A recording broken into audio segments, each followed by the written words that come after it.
A special tribunal has ordered the Systems Applications Products Company to repay the Department of Water and Sanitation more than 413 million rand. Now, the contracts between the two parties have been declared constitutionally invalid. For more on this story, I'm joined by SIU spokesperson Kaizer Kganyago. Very good morning to you. Thank you for your time. What's your immediate reaction? Some great news when it comes to your investigation.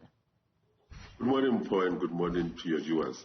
This is really great news, considering the fact that this contract that was entered into was of the value of just over 1 billion rand. When we started the investigation, we then made sure that the remainder of the money was not paid, because at the time we entered, they had paid the SAP an amount of 413 million, and then we blocked the other almost 600 million to not be paid. And therefore, we went to them with evidence to show that the contract was not entered into in a proper manner, and they didn't even want to go to court because they knew that what they had done was wrong, and they admitted and they wanted to pay back the money, and that is how we got into this settlement. But when they came to us with the settlement, we said to them, let's go to the tribunal and make sure that it is made an order. And yesterday, the order was signed by the judge, and we are expecting them to pay us the amount that is not disputed, of about 263 million in the next 4 days, because it was 5 days from yesterday. And then from there, the remainder of the money was the license payments that they needed to do, which is about an amount of 68 million. And then the 83 million that is left, they've got to prove what they have done with the money, if it was used for proper things. If it was not, also a portion of that money will still have to be paid back to the department. What are some of the remaining issues in dispute in this matter? Yes, they have indicated to us that the 83 million is what they had paid to the service providers for the purposes of running that contract.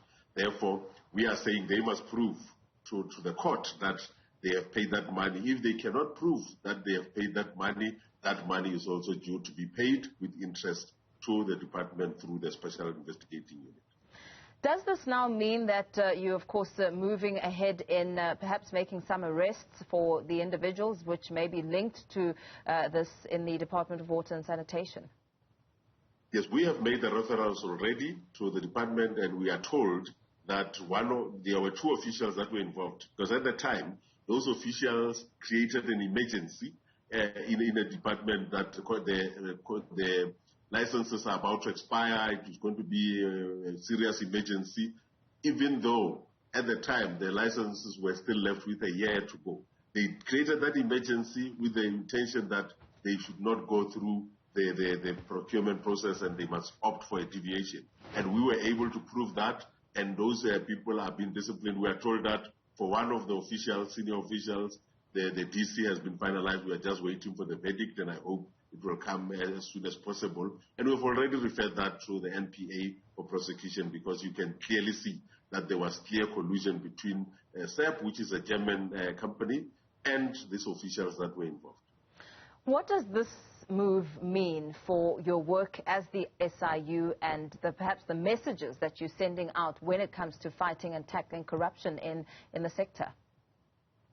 We are really sending a message that it doesn't matter how long this matter, the corruption has happened, how long ago it has happened, we'll get to the bottom of it. And once we do, we'll make sure that the money that is due for the ordinary people of South Africa is returned to the coffers of government, so that it can be used for what it is intended for. Because for us, it is clear that we do not want anyone who has benefited from corruption to continue to benefit from corruption, because that is wrong. But also, we are sending a message that it doesn't matter who you are, whether you are an international company or a local company, we will deal with you and will make sure that you account for the things that you would have done. Very well. Thank you so much for that reaction, SIU spokesperson Kaizer Kganyago there, weighing in, giving us a bit more detail on this groundbreaking information where SAP has been ordered to pay back 413 million rand to the Department of Water and Sanitation.